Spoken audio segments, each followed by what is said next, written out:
Hi friends, இந்த வீடியோல மேத்ஸ்ல இருந்து ஒரு சம் பார்க்கலாம். வினா பாருங்க. ஒரு வகுப்பில் மாணவர்கள் மற்றும் மாணவியரின் விகிதம் 4:5. மாணவர்களின் எண்ணிக்கை 20 எனில் மாணவியரின் எண்ணிக்கை என்ன அப்படினு சொல்லி கேக்குறாங்க. சோ மேல கொடுத்திருக்கிறது மாணவர்கள் மற்றும் மாணவியரோட தான் கொடுத்திருக்காங்க. கீழேயும் மாணவர்களோட எண்ணிக்கை கொடுத்துட்டு மாணவியரின் எண்ணிக்கை தான் கேக்குறாங்க. அப்ப இது வந்து 4:5 கொடுத்திருக்காங்களா? சோ 4:5 அப்படினா நம்ம 4/5 ன்னு எழுதலாம். ஈஸ் டு அப்படிங்கறது ரேஷியோல இருக்குறத டிவிஷன்ல நம்ம எழுதிக்கலாம். சோ 4/5 மாணவர்களோட எண்ணிக்கை என்னன்னு கொடுத்துட்டாங்க 20 டிவைடட் பை மாணவியரோட எண்ணிக்கை தான் கேக்குறாங்க. அதனால தெரியாது. அதனால இத நம்ம x ன்னு சொல்லி எடுத்துக்கலாம். சோ இப்போ இத கிராஸ் மல்டிப்ளிகேஷன் பண்ணி சால்வ் பண்ணோம் அப்படினா அந்த x ஓட வேல்யூ கிடைச்சிரும்.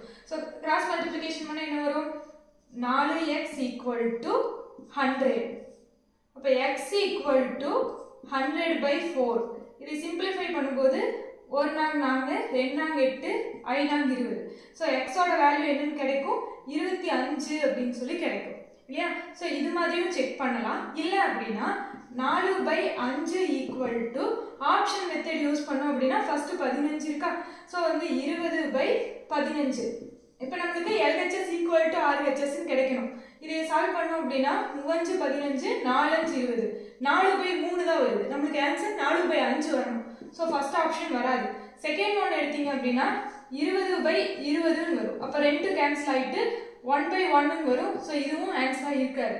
அடுத்து தேர்ட் ஆப்ஷன் பாத்தீங்க அப்படினா 20/25 அப்படினு சொல்லி எடுக்கும்போது கேன்சல் பண்ணீங்க அப்படினா 5 25 4 20.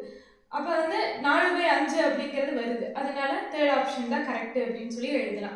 ஓகே, இந்த வீடியோ பிடிச்சிருந்தது அப்படினா நம்ம சேனலை சப்ஸ்கிரைப் பண்ணிக்கோங்க. Thank you.